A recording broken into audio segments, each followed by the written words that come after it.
Hello सांग मैंने केमी अच्छा आशा कर समस्त भल थे। आज आम बन जाऊँ पाव भाजी।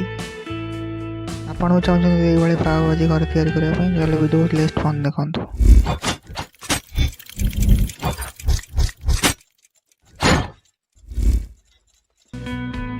300 ग्राम आलू नहीं भल से काटिकी सीझा रखीदे।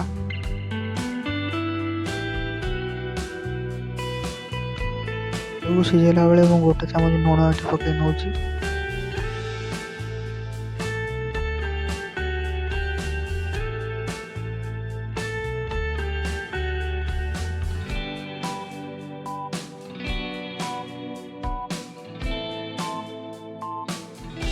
एबे आलू सीझी गला चेक करके काढ़ीदे।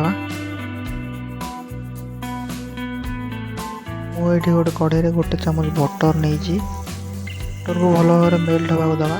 तापर 3 चामच पाखापाखि तेल मुझे भल भाव गरम कर गोटे चामच जीरा पकई और गोटे चामच गोटा मसला बनई 2 मिनट नाली है पर्यंत भाजवा।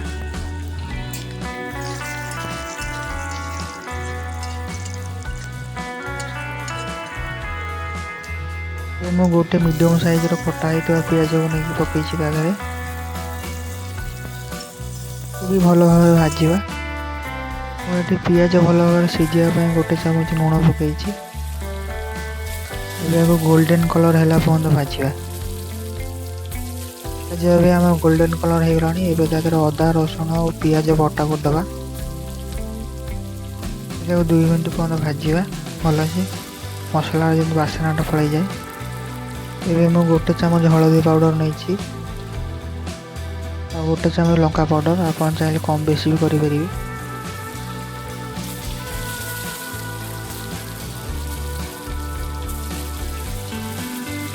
आधे गोटे चामच पाव भाजी मसला दवा आउ कि कस्तूरी मेथी को नहीं भल से पकेगा। कस्तूरी मेथी पकड़े तार भल फ्लेवरटा आसो। एवं गोटे चामच पाखापाखि लुण पिज आम लुण पकई देखी चाहिए लुण देवे। ये मसला को भल भाव कषा। मसला पाखापाखि आम आसला मसला पूरा पूरा रेडी होगा। सीझाई रखी आलू को भल चकटी पकईवा।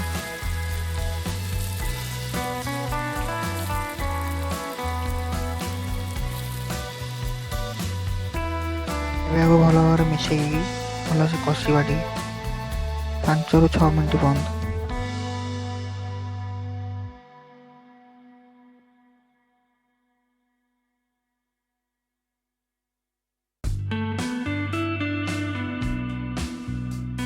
आलू आम भल भाव कषा गला 2 ରୁ 3 कप पानी दवा।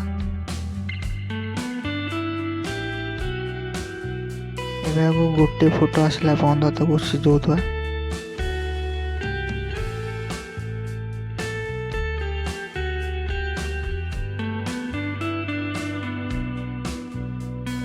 गोटे फुट आम आसगला एति रखा आउ बेसी बहलिया करवा नहीं। बेसी बहलिया हेले भी भल लगे खाया।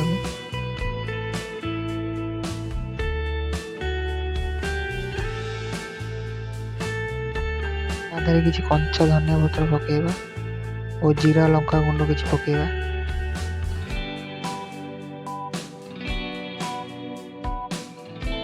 भाजी रेडी होगा पाव आड़ को जावा। पाव को भल भाव काटिदे मझी तावे किसी बटर नहीं जाइए पाव को भल से उल्टे भाजीदे।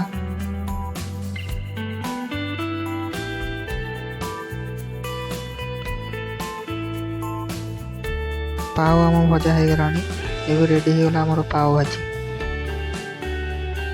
वीडियो रहा धन्यवाद। वीडियो यदि भल लगे तो लाइक गोटे करेंगे। Thank you. जय जगन्नाथ।